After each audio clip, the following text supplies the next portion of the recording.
I mean, after all my years on the force, this has got to be the most horrible. You were literally sworn in last Thursday. Anyway, the cult of the Christmas tree has really gotten out of hand. This is the third sacrifice this month. And the fourth and fifth are just down dark path. So we have 3 dead girls, 2 of which were members of the cult of the Christmas tree and were wearing the cult symbol around their neck, all of which were branded with the sacrificial pine, a knife next to the first girl with her fingerprints on it, death by stabbing, a second girl, dead by strangulation, and a third was impaled on a candy cane? It was a rather large candy cane. And also this hatchet. Not to mention, we have the 2 actors on duty at this haunted walk already at the station. And the survivor should be arriving shortly to help us figure out exactly what happened here. They really were so young.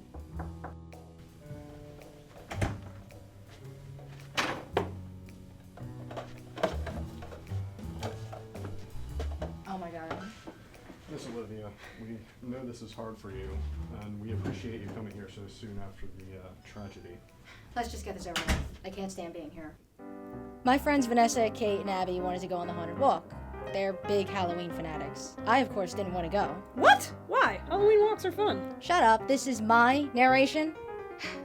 Anyway, after some convincing, they got me to come along. It was one of those interactive walks, you know, where the actors can grab you and drag you away from the group. In hindsight, I should have figured out something weird was going on. Halloween night, and we're the only ones at the walk. So, as we're walking along, Kate gets dragged into the trees. We all think it's part of the fun, so we keep going. Then from there, it was just so crazy. Someone jumped out and stabbed Vanessa. Abby thought it was part of the show, that Vanessa and Kate were pranking us. But I knew something was wrong. Then they dragged Abby into the woods, and I took off running, all the way down the path. At the end, I found Kate and Abby's bodies. I could hear people in the trees, so I just took off and found a call box. But what about the gunshot? The what? The gunshot. And the fake blood. I never heard a gunshot. Really? We have 3 witnesses saying they heard a gunshot around 5:09 p.m. Wait. I know what happened. Here we go. Kate did it. It was Kate all along. Kate planned the sacrifices. After she got pulled into the woods by her accomplices, she ran ahead and hid in the trees, getting into costume. This is ridiculous. Just as the other girls were passing by, she jumped out of the woods, stabbing poor Vanessa. She retreated into the woods and just moments later, hidden amongst the evergreen trees she loved oh so much, had her accomplices drag Abby into the woods as well. She then aimed to shoot poor Olivia here and missed. Olivia took off running, where she found Abby's body, impaled on a candy cane. She ran out to find the emergency call box. When Kate realized Olivia had gotten away and that she'd probably be caught and sent to jail for her gruesome crimes, she hung herself with the Christmas tree lights. Bam! That doesn't even make sense. I'm pretty sure... That doesn't even make sense. I'm pretty sure she would have heard a gunshot fired that close to her head. And anyway, you left out the knife, the pool of blood, and the hatchet. Shit. Wait, I know what happened. Lord. It was Vanessa. Vanessa did it. After all, the knife had only her fingerprints on it. It couldn't have been used by any of the other murderers. She had Kate pulled into the woods and strangled by her dastardly accomplices while she walked among the victim, unbeknownst to poor Abby and Olivia. Then she had one of her accomplices help her fake her own death. That explains the pool of fake blood. The girls ran off, scared by a blank fired off by one of the accomplices. Abby was pulled into the woods, dragged down the path, impaled, and then left there with Kate's body.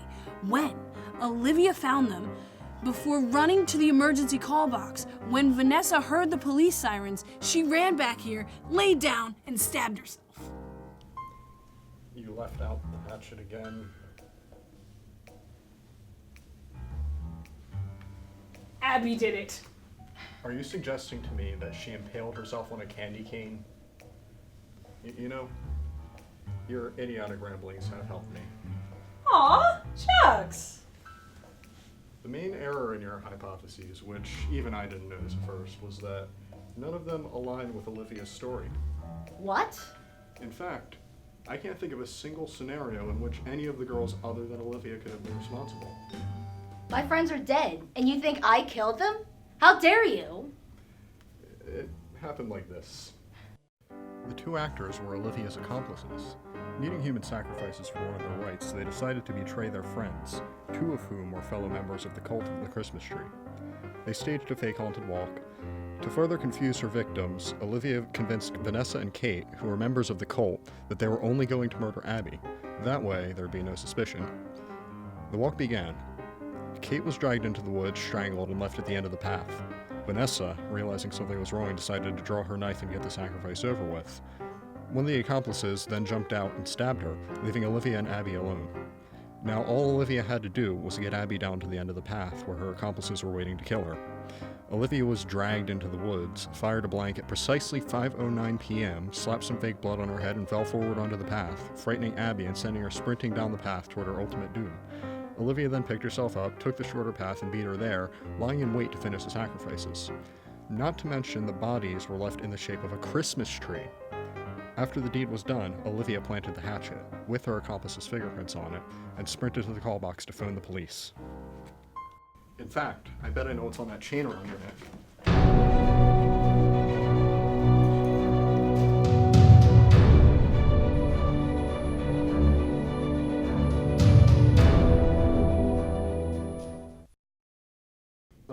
Oh, I'm so sorry.